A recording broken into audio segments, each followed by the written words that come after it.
Hey guys, welcome Saber Scout Studios. We are here with the next segment in our question and answer series. Here again, James Scott, my good friend Rob. We will be addressing, I believe, our next position on this list. So what do we got, Rob? Who are your top 5 third basemen in baseball for 2018? Nice. All right, third base.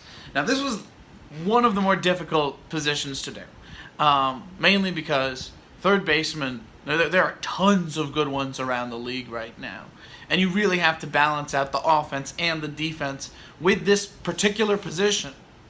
Excuse me.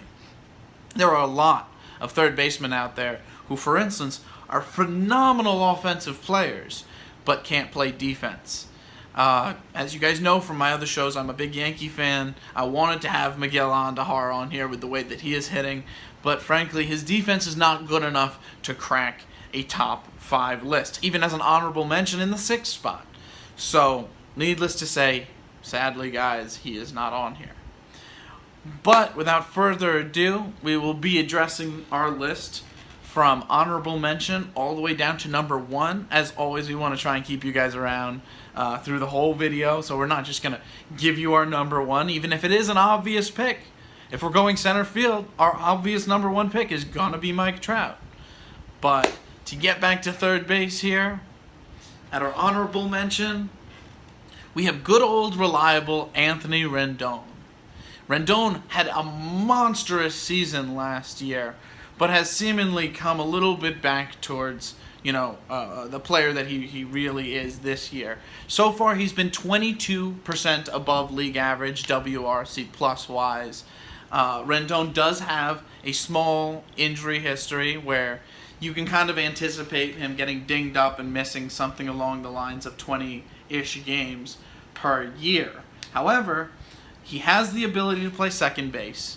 He has the ability to play third, so multiple positions gives him versatility, and that has value. And he's an underrated base runner, both in the stealing bases department, historically, and going first to third and tagging up. His BSR demonstrates this. And in any individual year, Anthony Rendon is capable of putting up a 300, 400, 500 line, batting average, on-base percentage, slugging percentage. So he could always have a monstrous second half this year and make me look very stupid for not including him on my list. All right, number 5 on our list. Eugenio Suarez of the Cincinnati Reds. This is a guy who, before the year, he had a monstrous season compared to what he had done in the big leagues in the past in 2017. Given the fact that he was never a top-notch prospect, and given the fact that I had never been the biggest fan of the guy, I kind of dismissed him. But he has become an even better player this year. And now you're starting to see a trend where over the last 3 years he has gotten better and better and better. And, he plays for the Cincinnati Reds. Most people have never heard of him. But right now, he's over 50% above league average per WRC+, which is the best offensive statistic that we have out there. So while he can only play third base, and while Nick Senzel is coming up from the minor leagues for the Reds to eventually take over that position, it looks like whichever team they end up trading him to, because he's going to get traded. The Reds are not a winning team right now, is going to get a heck of a third baseman. He'd even work with Boston, who's playing here in the background. Devers hasn't been the guy that they've wanted him to be, and with Fenway Park's Green Monster, you can only imagine what a guy like Suarez would do with his right-handed bat. In the 4th spot, former shortstop prospect Alex Bregman. Underneath everybody's noses this year, because the Houston Astros have just been so good in general, has been an Alex Bregman breakout season. He has had a better offensive season this year than he has had any year prior by far. He's walking more. He's hitting for more power. He has turned into the kind of player that I thought he was going to be when he came up first from the minor leagues. He was ranked at one point in time as the #1 prospect overall in all of baseball. And, if we're looking at a guy like Gleyber Torres for my Yankees, the guy I compare him directly to is Alex Bregman. Because Alex Bregman has some of the most unbelievable bat control that I've ever seen. Bregman in the past has used this to hit for line drives, has used this to hit for consistent batting average. I think this year he's now starting to learn how to use that to hit for power. And that's the big next adjustment. I mean, Torres is already doing that. So if all of a sudden Bregman continues this production, which there's no reason to think he shouldn't, we might see a 30 home run bat on our hands, maybe more. All right, that brings us to number 3. Now, here is the part on this list where it gets complex. And if you're trying to make a third base list on your own, and you're watching this, you know why it gets complex. Because you're dealing with 3 players that all have they all have great merits for their spots on this list. But we got to put him in the spot that he deserves to be in. And Jose Ramirez, Jose Ramirez is our number 3 third baseman. It's sad to say that he is only the third best third baseman in the game, but when you're dealing with the kind of talents that you're dealing with at the position, a guy who's putting up the kind of numbers that Jose Ramirez is putting up, he is over 60% above league average. That is Mike Trout territory. He is an unbelievable base runner.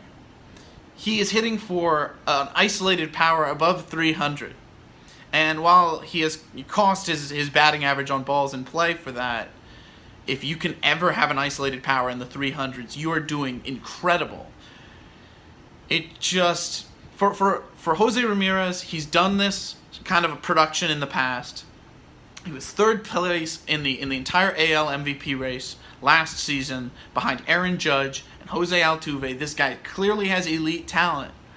But once you hear who we have in the number 2 spot and the number 1 spot, you'll understand why we put Jose Ramirez here.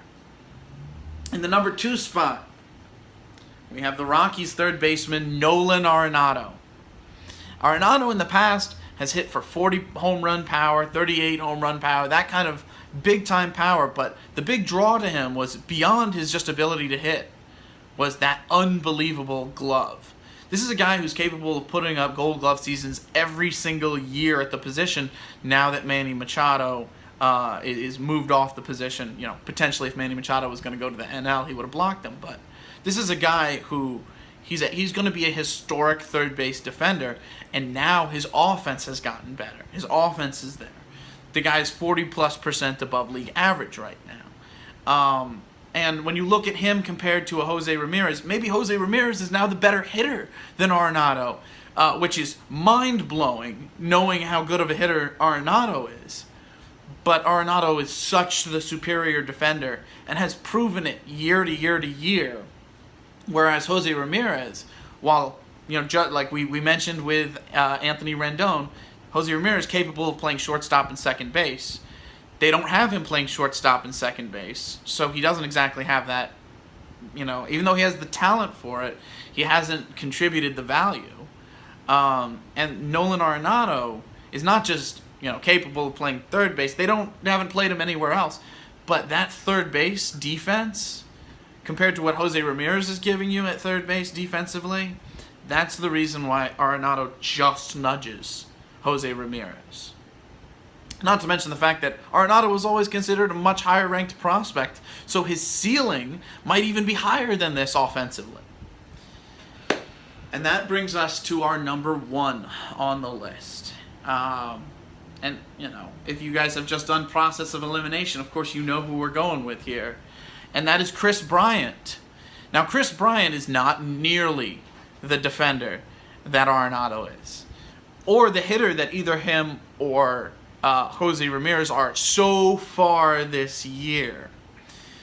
But we anticipate a gigantic leap in his power numbers through the rest of the season that is going to put his offense on a level with a guy like Jose Ramirez, on a level easily with a guy like Arenado. And while his defense isn't on Arenado's level, it is certainly on Jose Ramirez's level. And you have to remember, with Joe Madden as the manager, he's going to be having him play some backup first, some backup second. He's had him do short before. He's had him do center before. He's certainly capable of doing the corner outfield positions. He's going to be able to be used at multiple spots as they rotate Zobrist into the lineup and have to keep Javier Baez in the lineup by possibly moving him over to third. So it's clear that Bryant is going to be used in this capacity, given the team that he's on, the manager that he's on, and the situation that he is in. So the positional versatility and the fact that he is going to be used in it, plus the fact that this is a guy who yearly has put up elite base running numbers underneath everyone's noses, put him in our number one spot.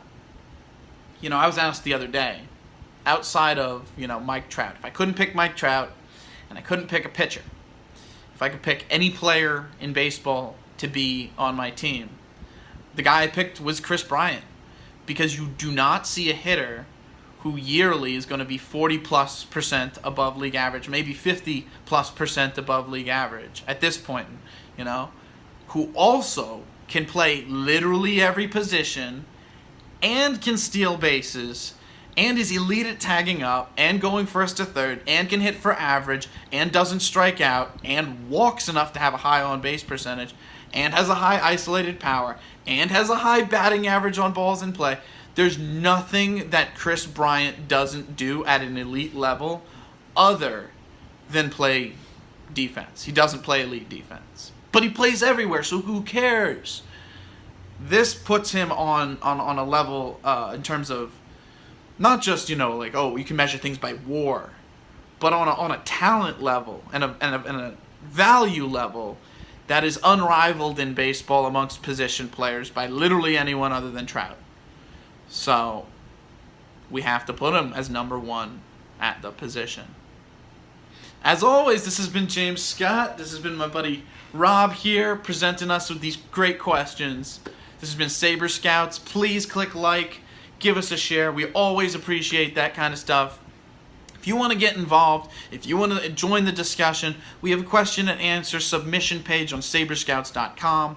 If you want to join the discussion on Facebook, we also have a Saber Scouts Facebook page. And for those of you who happen to be Yankee fans, I have also a page called New York Yankees Discussion Group and Yankees Daily, where I comment and I interact occasionally with the fans on there. I do accept personal messages occasionally. Just as always, please don't be weird, guys. And I'll be starting up a Twitter soon, so check out for that. And as always, we'll either see you in the studios or see you on the fields. Have a good night, guys.